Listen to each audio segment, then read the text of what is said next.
CB on the mic. World Rule Talk. Yeah.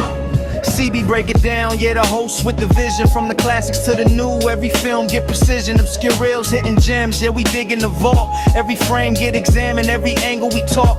From the old school grain to the high def shine. Indie flicks to the hits, yeah, we cover all time. If it's cinema gold, then you know we gon' say, hit subscribe, tap in, let the critics all play. Yeah, film talk strong, never fading away. World Rule Talk forever and a day longer.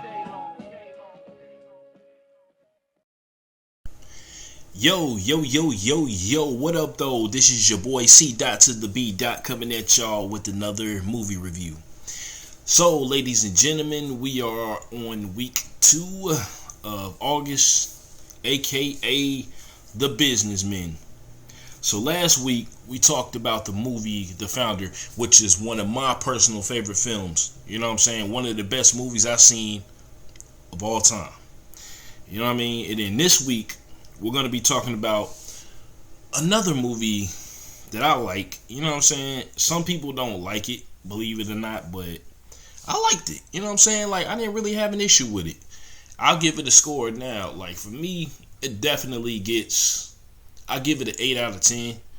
And the only reason why it gets an 8, because of the few inaccuracies. But other than that, the movie is very good. You know what I mean? If you're into, like, business and, you know what I'm saying, trying to come up, this is one of those movies I feel like you can watch. Even though Nike was already an established company, but still they were like the lowest on the totem pole when it came to shoe companies, you know what I'm saying, at the time. But the movie we're going to be talking about today is the movie Air, that came out in 2003, starring Matt Damon and Ben Affleck and the legendary Viola Davis. So, just like we did last time, I'm going to compare the movie faces to the actual people, you know what I'm saying? And starting off with the movie's main protagonist, played by Matt Damon, is Sonny Vaccaro. So Matt Damon was born October 8th, 1970.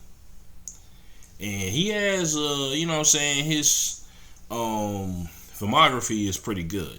You know what I mean? And then Sonny Vaccaro himself was born September 23rd, 1939. He's still alive today. So our next guy on the list, you know, he plays more of a secondary character in the movie, but of course, he was the CEO. And around the time, you know what I'm saying, a little before this movie took place, or way before this movie took place, the actual name of Nike was actually Blue Ribbon Sports, for those who don't know. You know what I'm saying? But the guy that's portraying Phil Knight is Ben Affleck. He was born August 15th, 1972. And Phil Knight was born February 24th, 1938. And he is also still alive today. Our next character on the list is played, like I said, by the legendary Viola Davis. And she portrays Michael Jordan's mother, and she has a very pivotal role in this movie. Because in real life, Michael's mother did all the negotiating. You know what I'm saying? And she was the one that pretty much had him go to Nike when they were pretty much trying to get him to come there to begin with. You know what I'm saying? But Viola Davis, she was born August 11th, 1965. And again, she portrays Dolores Jordan, who was born September 1941. And next on the list, we got Michael Jordan's father. Rest in peace to him, by the way, too, man. It's crazy what happened to him. But he's portrayed by Julius Tenen, who was born December 24th, 1953. And James Jordan, he was born July 31st, 1936. and he died July 23rd, 1993. So pretty much he died before his birthday came around. Sad, man. The next guy on the list is Chris Tucker, who portrays Howard White. You know what I'm saying? I love Chris Tucker's character in this movie, man. Like, he's a very versatile actor. I think he did a fantastic job in this film. You know what I'm saying? He had a few jokes he threw out there, but for the most part, he was serious. You know what I'm saying? This is one of his, like, I'm not going to say dramatic roles, but more of a serious role. You know what I'm saying? But as y'all know, Chris Tucker was born August 31st, 1971. And again, he portrays Howard White. And it doesn't have a birth date up here for him. But yeah, let's move on. You know what I'm saying? Again, these are very important people. Marlon Wayans was also in the movie. He portrays George Revelin. You know what I'm saying? Marlon was born July 23rd, 1972. And the guy that he portrayed, George Revelin, was born June 27, 1937. And he's also still alive to this day. You know what I'm saying? Jason Bateman. He portrays Rob Strasser. Now, I'll say probably in the second act of the movie, you kind of feel sorry for him, man, because it's like he was explaining to, you know, Sonny Vaccaro that his I think it was his ex-wife, was only allowing him to see his kid on Sundays for 4 hours. Yo, that's hard, man. You know what I'm saying? Like, I mean, me, I don't have that issue, but you know what I'm saying? I was dealing with the courts when it came to other things, so yeah, man, I feel him. You know what I mean? But he was born, Jason Bateman was born January 14th, 1969, and Rob Strasser was born October 5th, 1947.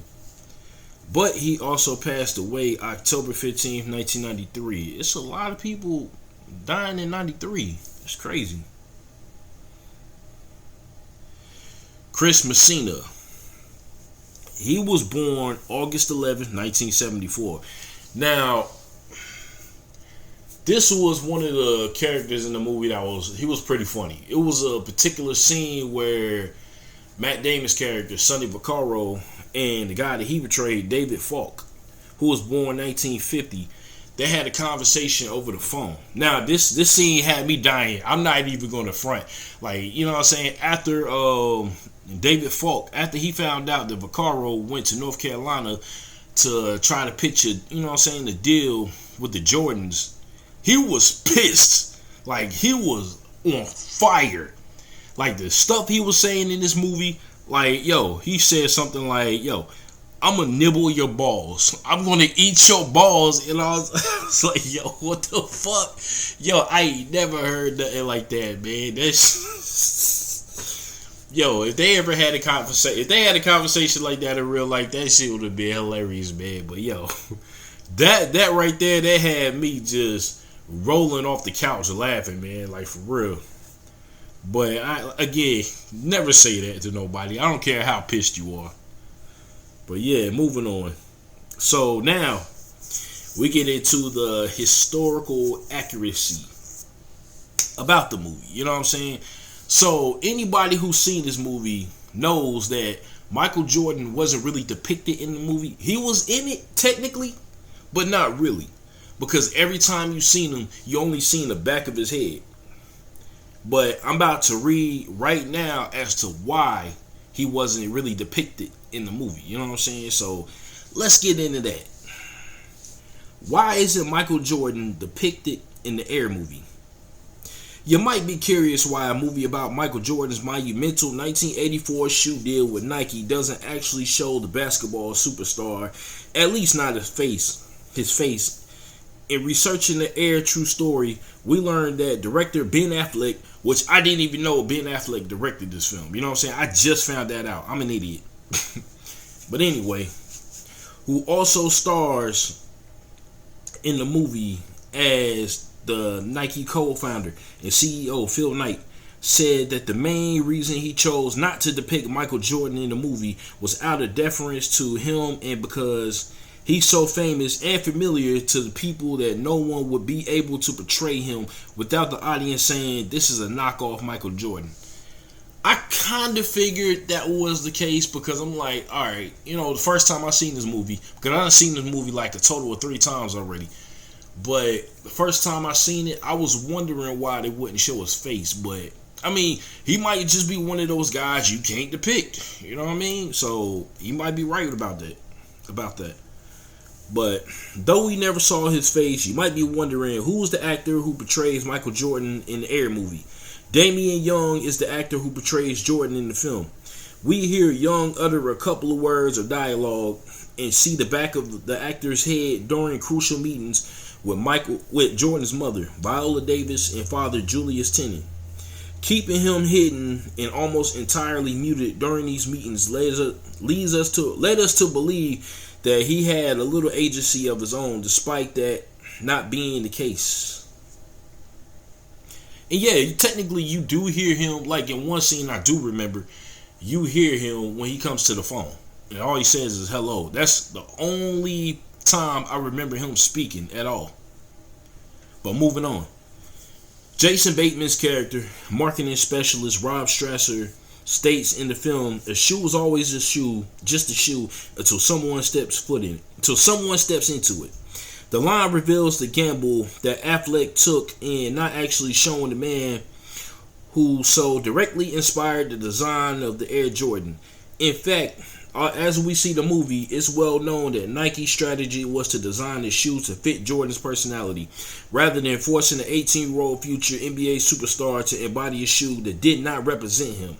Yet, that personality is largely absent from the film, and we're forced to rely on our own recollection of the basketball icon. Younger viewers will be at a loss in this sense, since most are far more familiar with the shoe than the superstar behind it. The result is that the GOAT Michael Jordan feels inconsequential in the film that revolves around him. Technically, we do see the real life Michael Jordan's face in archival footage. That you do. And I'm going to say this right now. So, Nike was smart.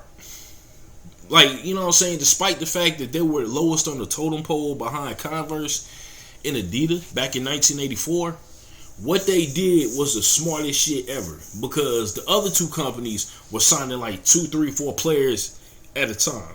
You know what I'm saying? So, nobody stood out. And they only signed Michael. And they made a shoe around him, his name. You know what I'm saying? So I feel like that's one of the reasons why the shoe blew up the way it did. But anyway, moving on. Affleck stressed that his film is not the Michael Jordan movie. It's not MJ's biopic. Air instead focuses on the founding of the historic partnership between Nike and Michael Jordan. His own rights to his story, said Affleck. And if he wants to make the story about Michael Jordan one day, I hope he gets a very big rev share of that, because he deserves it. The comments beg the question: was Affleck concerned about the rights if he chose to show Jordan? It's a decision that could have also more likely led to Jordan not giving his blessing. Business Insider. Did Sonny Vaccaro really bypass Michael Jordan's agent and go directly to his parents to make his pitch? I'm going to tell you right now, he did not do that. Not exactly. In the movie, Michael's difficult agent, David Falk, portrayed by Chris Messina, is mainly concerned about financial gain. Sonny Vaccaro, Matt Damon, who oversees looking for basketball talent for Nike sponsorships, decides to bypass Falk and travel to North Carolina to approach Michael Jordan's parents face-to-face. In Air, fact check reveals that this version of events seemed to contradict what actually happened in real life. While it was Sonny Vaccaro's idea for Nike to go after just one player, Michael Jordan, instead of the three others, it was actually Jordan's agent, David Falk, who convinced Jordan to go with his parents and hear the pitch from Nike. Oh damn, I thought it was his mother, because I do remember hearing that his mom you know what I'm saying, really wanted Jordan to talk to Nike. You know what I'm saying? I don't know. Falk got a call back from Michael, who agreed to go to Oregon, but he told Falk that he was bringing his parents with him. When they arrived in Oregon, they met with Nike marketing specialist Rob Strasser, designer Peter Moore, Howard White, and Sonny Vaccaro. It's true that Nike's presentation included a video featuring the song "Jump" by the Pointer Sisters. So they changed the song in the movie. Did Michael Jordan's mother Dolores play as pivotal of a role in his historic shoe deal? Yes. One of the few demands that Michael Jordan made of the film was that director Ben Affleck accurately depicts his mother's wisdom and brilliance when it came to negotiating the Nike deal. None of this would have ever happened without my mother doing everything, Jordan told Affleck. He also requested that the actress Viola Davis portrays his mother, Dolores, in the film. It was his only explicit demand when it came to casting the Air movie. Business Insider. As Peter DeBruge of Variety puts it in his review, Dolores is Michael Jordan's own personal King Richard, a statement that somewhat accurately sums up her role in the negotiations. Her no-nonsense approach and genuine love for her son helped her to protect him and secure his future. According to Forbes, Jordan's estimated net worth as of March of 2023 is $2 billion, with most of his money coming from his corporate deals, especially Nike. He made less than $100 million on his NBA playing contracts and was the highest paid player during only 2 seasons. Damn. Of his 15-year career. In 2022 alone, Nike paid Jordan more than $100 million over the years. He has struck lucrative partnership deals with other corporations as well, including Hanes and Gatorade. Y'all remember them commercials back in the day? Was Nike really the underdog? Underdog when it came to landing the Michael Jordan deal? Again, they were. Yes, as depicted in the movie, Nike was far from the juggernaut of a company that it is today. In researching how accurate is Air, we discovered that it's true that Nike was the underdog when it came to the shoe companies that were trying to negotiate a deal with Michael Jordan. In fact, Nike had only 17% of the market share in 1984, behind brands like Converse and Adidas. Nike was known for their running shoes and had a struggling basketball division. That they did. At a press conference for the film, actor Matt Damon, who portrayed sports marketing executive Sonny Vaccaro, the man who helped convince Jordan and his mother Dolores to sign a deal with Nike, said that the movie tries to recapture the nostalgia of the era and remind people they were the underdog, which is such a weird way to think of Nike now. The actor said before this incredible deal, they really were these kind of renegades, kind of outsiders. And it's crazy, man, because it's like Nike is a colossal corporation. And it's like you wouldn't think back in 1984 it was so small. You know what I'm saying? Well, the basketball division, you know what I mean? Like, it was struggling because it almost got shut down. Did George Reveling play a crucial role in Michael Jordan's Nike deal?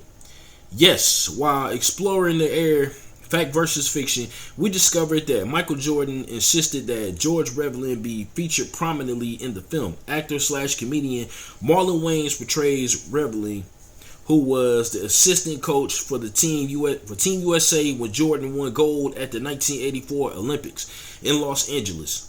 The same year Jordan signed with Nike. I wouldn't be at Nike without him, Jordan told Air movie director Ben Affleck during the lunch meeting. I can't talk today. Business Insider.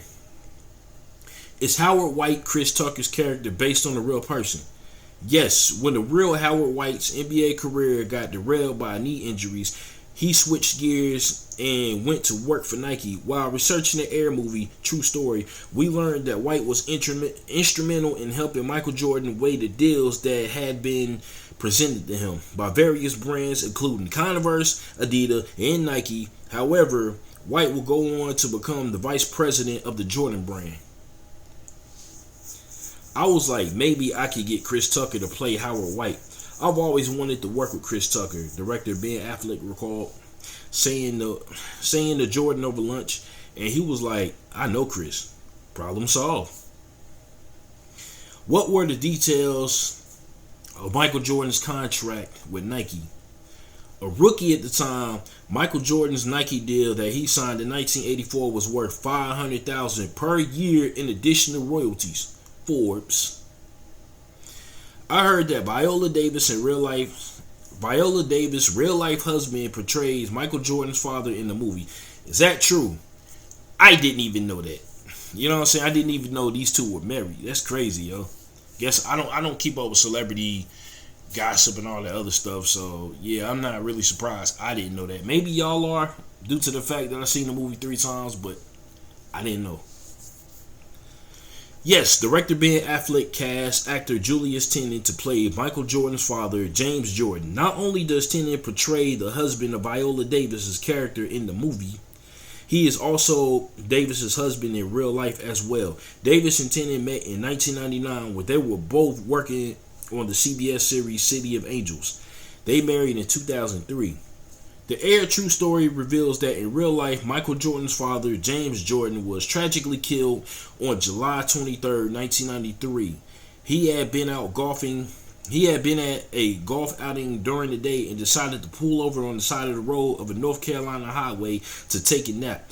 While driving home, 2 men, Daniel Andre Green and Larry Martin DeMary, spotted the new red Lexus SC400 that his son Michael had recently bought for him. They shot James to death as he slept, and they stole his car. James Jordan's body was found more than a week and a half later in a South Carolina swamp. Green and DeMary were captured and sentenced to life in prison. Once again, rest in peace to that man, yo. Nobody deserves shit like that, you know what I'm saying? Especially to go out like that. Yo, that's crazy, yo. Like, for real. Does Michael Jordan approve of the Air movie? Yes, Air movie director / actor Ben Affleck asked Jordan for his blessing over lunch. During the meeting, Jordan presented Affleck with a short list of what he cared about seeing represented in the film. On that list was the crucial role that his mother Dolores Jordan played in negotiating his Nike deal. Affleck fulfilled each of Jordan's requests. So that's pretty much everything about the movie. You know what I mean? And I'm going to say this. The only reason why I gave the movie an 8.5 is because the scene where it shows Sonny Vaccaro traveling to North Carolina, you know what I'm saying, going over Jordan's agent's head to talk to the family. I was kind of disappointed that didn't actually happen, because if that did, I ain't even gonna lie, that's very inspiring. You know what I'm saying? You put everything on the line just to get them to even come to Nike to talk to you. You know what I'm saying? And I'm like, that's very impressive. You know what I'm saying? But hey, regardless of the fact, I love the movie Air. You got a top-notch, actors. You know what I'm saying? An ensemble cast in this movie. You know what I mean? So if you haven't seen this movie, make sure you check it out. Air is like one of the best biopics I ever seen. You know what I mean? And it's really about Nike, not Jordan per se. He, you know what I'm saying, his name plays a pivotal role in the movie, but it's not really about him, you know what I'm saying, coming up. It's just about Nike trying to convince him to sign with them. You know what I mean? And I can't forget about the guy who, you know what I'm saying, made the shoe, the Jordans. You know what I'm saying? So rest in peace to him as well, man. Also, I'm gonna say this too, right?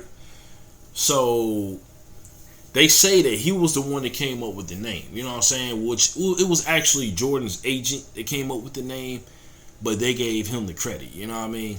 Just because, you know, his agent, I guess, in the movie they depicted him as being, I don't know, like kind of, I don't know, I can't explain it, but he wasn't really unlikable. It's just the fact that he didn't really want Vaccaro talking to the family. I'm just gonna say that.